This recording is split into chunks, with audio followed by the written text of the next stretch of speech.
Shalom, everybody. Today we'll try to discern what is minhag and what is halacha in terms of appointing a Chazzan for the high holidays. So, in the Talmud, there's all kinds of examples of people being appointed. So, I chose Gviha ben Psisa to be our um, role model. So, apropos Givea ben Psisa and his cleverness in debate, the Gemara cites additional incidents where he represented the Jewish people in debates. The sages taught in Megillat Ta'anit on the 24th day of Nisan. It is a joyous day since the usurpers were expelled from Judea and Jerusalem.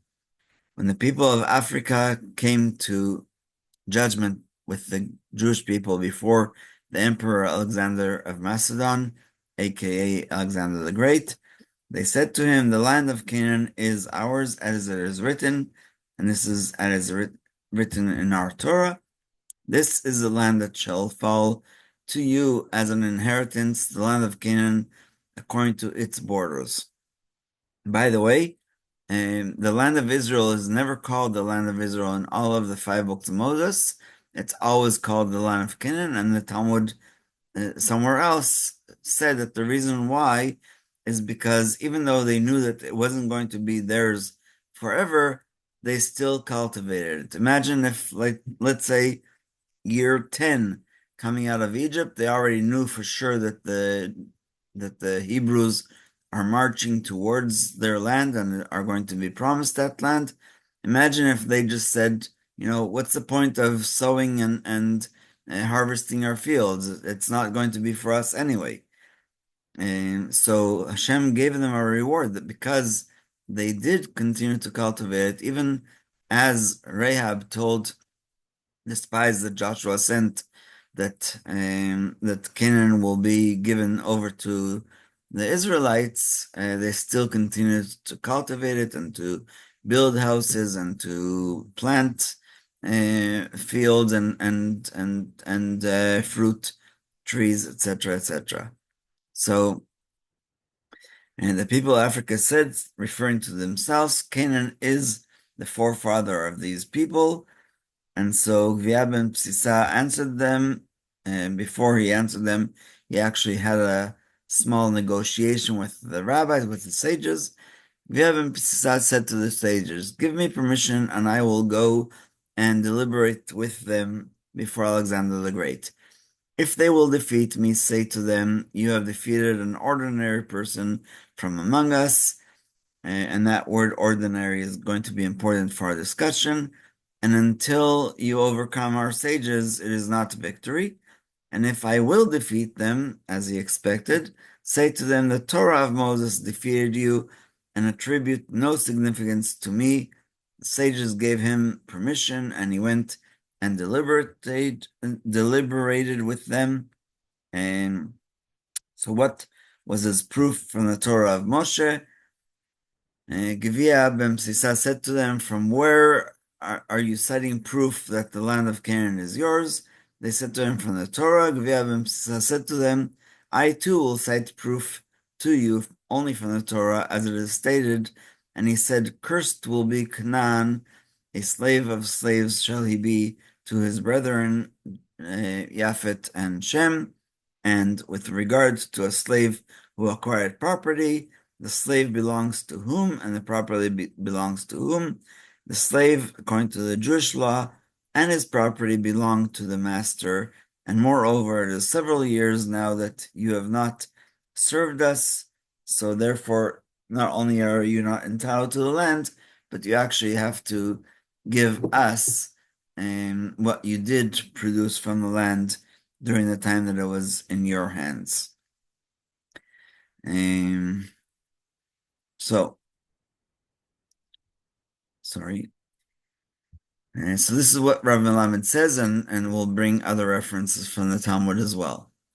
The Chazan plays a central role during the days of awe, since he leads the prayers. Sometimes the whole community, whole congregation recites the prayers along with him. while he sets the pace, and at other times he recites the prayers alone, serving as the representative of the congregation, Shliach Tzibur, like Gviya ben Psisa was, while the congregation then responds with Amen, such as during the repetition of the Amidah and the recital of Kaddish. Thus, it is important to make sure that the Chazzan is worthy of this sacred task. And so this is the top list for the requirements, but there's other qualifications that we can negotiate with as what are more important and not important.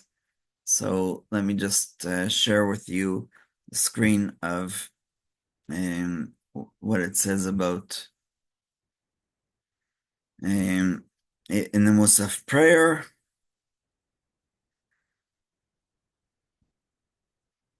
So I took the English translation from Safaria of what we said over the last 3 days and also coming up to Yom Kippur. Behold, I stand here impoverished in good deeds, meaning that I'm not a very righteous man, perturbed and frightened in fear of him who is enthroned upon the praise of Israel. I have come to stand and to plead before you in behalf of your people Israel, who have appointed me their messenger. Even though I am not worthy or qualified for the task, that's going back to what Gvi has said, that I'm just a humble man who may be actually failing you. I therefore beseech you, God of Abraham, God of Yitzchak, and God of Yaakov, Adonai, Adonai, Almighty, compassionate and gracious, God of Israel, Shaddai, eminent and awesome, please help me succeed in the mission which I have undertaken to stand before you and to seek mercy for myself and for those who have appointed me.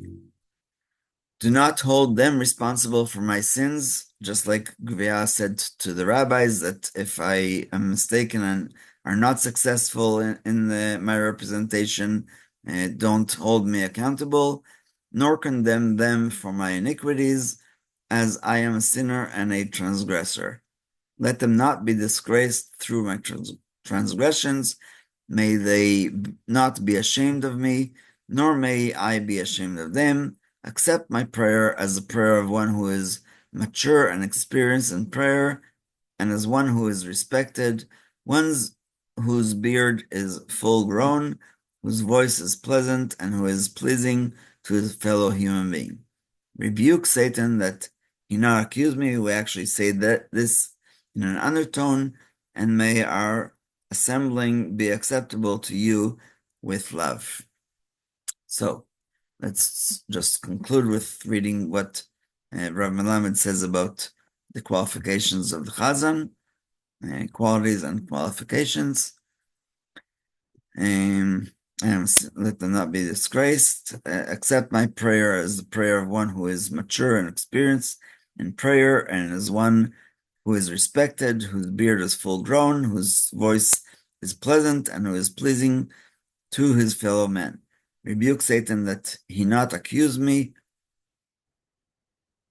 Sorry that I just went back to the same exact page.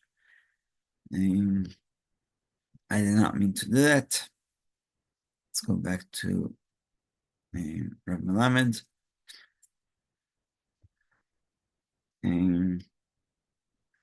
So it is important to make sure that the Chazan is worthy of this sacred task. He must be upright, meaning he should not be a sinner, and especially not a thief. That's related to the Yom Kippur prayer. He should have a good reputation and should not have been known as a wanton sinner even in his youth. So that means mumar l'te'avon, which means you have a piece of beef and a piece of the other meat, and the other meat is cheaper, then you buy that. So that's what's called wanton sinner. Somebody who's l'te'avon, as opposed to somebody who knows that Hashem will be upset, and even if the other thing is cheaper than more expensive than the kosher, I still don't do that. He should be humble, and the congregation should be happy with him as he is their representative. He should know how to recite the prayers with precision and should be someone who regularly studies Torah and rabbinic text. He should also know how to perform the proper melodies and should have a pleasant voice, as this allows him to honor his Creator and to engage the congregation, inspiring the people and improving their concentration. If they are unable to find someone who has all these virtues, they should still choose the wisest and best person available. So that's already the Gemara in Ta'anit, saying the law that the most important thing is somebody who is Yireh Shamayim, even if their voice is not the best, even if they don't have a beard, even if they're not married. And we'll just conclude with this idea about marriage. It is proper that the Chazzan be married, just as the Kohen Gadol, the high priest, had to be married, and that he be at least 30 years old, just as the Levites began to serve at the age of 30. Someone dedicated to Torah who is young and single should be given preference over a 30-year-old married ignoramus.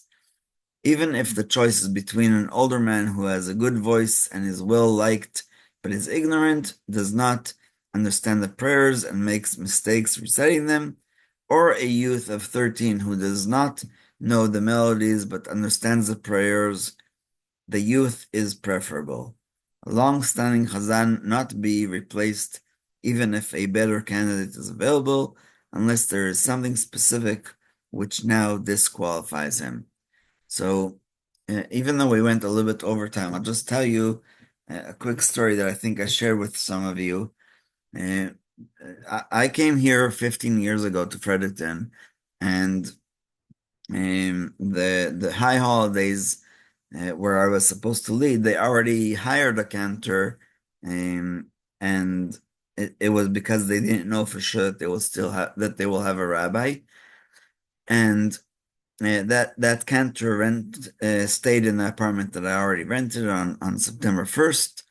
And when I came back from Toronto, where I spent the high holidays, I found an empty pizza box. And I asked a few people yesterday, even at the cemetery, why did they hire somebody who's eating non-kosher? Because there isn't a kosher pizza around here. So, not to say Lashon Hara about anybody, it's just, I think that that's a very good example, as if I knew that this person wasn't keeping kosher, I would have come earlier and led the services, because I think that's more important in terms of our Yirat Shamayim, in terms of our awe of Hashem. And so I was actually already 38, and I don't know how old he was, but that doesn't matter. And every year I try to grow my beard at least partially, and so that I will try to fulfill as many as requirements as that prayer of Hineni Mimas. So we'll stop here and we'll open up for questions.